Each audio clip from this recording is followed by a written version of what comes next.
here only whatever happened, and just I want to bring only to your notice, not even government.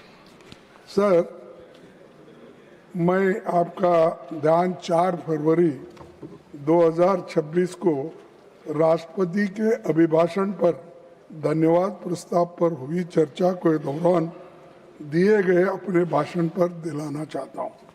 मैंने अपनी तरफ से आरंभ में ही इस बात को स्पष्ट रूप से कहा था कि राष्ट्रपति का अभिभाषण राष्ट्रीय महत्व के मुद्दों को उठाने का एक बेहतरीन अवसर था, पर वे बातें अभिभाषण में परिलक्षित नहीं होती।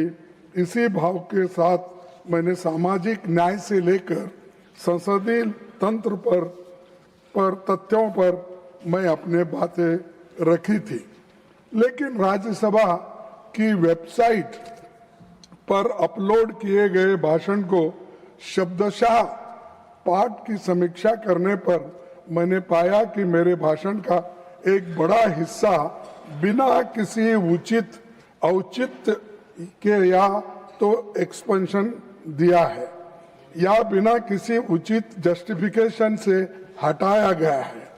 मैंने जो समीक्षा की है उसमें पाया है कि मेरे भाषण के अनरिकॉर्डेड पोर्शंस वे हैं जिसमें मैंने वर्तमान सरकार के कार्यकाल में संसदीय कामकाज पर तथ्यों के साथ टिप्पणियां की है और प्रधानमंत्री जी की चंद नीतियों की आलोचना की है, जो कि नेता प्रतिपक्ष होने के कारण मेरा यह दायित्व भी है, क्योंकि मुझे लगता है कि वे नीतियां भारतीय जनमानस पर प्रतिकूल प्रभाव डाल रही है।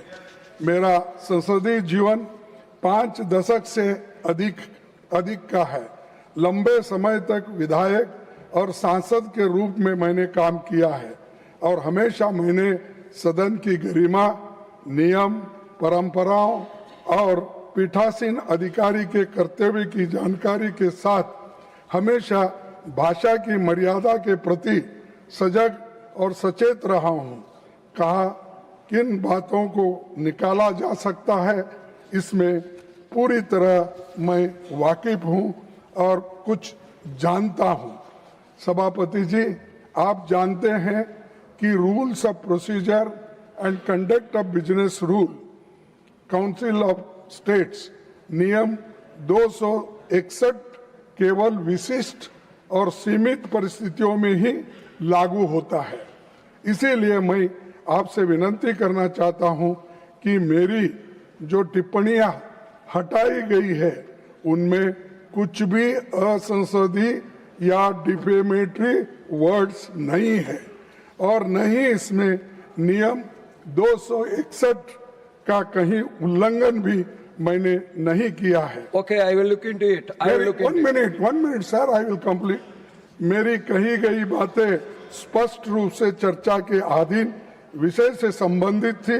वे पूरी तरह से धन्यवाद प्रस्ताव के दायरे में आते थे और इसलिए मुझे लगता है कि मेरे भाषण का इतना बड़ा हिस्सा काटना, हटाना ये डेमोक्रेसी के खिलाफ है और फ्रीडम ऑफ स्पीच के खिलाफ है।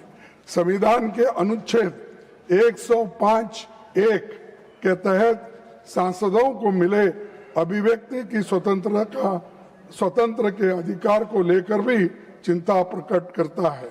इसीलिए मैं आपसे निवेदन करता हूं कि हटाए गए अंशों पर पुनर्विचार करते हुए बहाल किया जाए। आपसे मुझे न्याय नहीं मिला तो मैं I already told you I am looking one into minute. it. Please be let आप us go मुझे to न्याय the नहीं मिला question तो hour. मैं आप जनता के बीच अनरिकॉर्डेड वर्षन को साझा करने को बाध्य होगा। उस वक्त मुझे आप ये नहीं कहना आपने रूल्स ऑफ प्रोसीजर का उल्लंघन किया। No, that cannot be done. That cannot be done. How you are an elderly member? How you can say that? Why? When it is expended, it is That's why, expended. whatever Whatever is expended, it is expended. Let me look into whatever I said. The Modi's policies are not good. No. Kisan, Nothing will go on whatever record. I Nothing said, will go on record. Yes. I am telling you now. It is nothing. my right, sir. I already assured you. I am Always going you should to- not protect I Modi am, ji. no. Modi ji is I one of allowed the you to member speak, and to he is the express first yourself. man And in this house. No, It is I am my telling right. you, I am looking into it. It is Then my how you right can say to expulsion criticize may his be, policy. It expulsion is my outside. right No, to that is not criticize correct. That is not government. correct. Whatever government speaks I'm- lies. if I'm- Sir, you should restore No. immediately. Otherwise, No.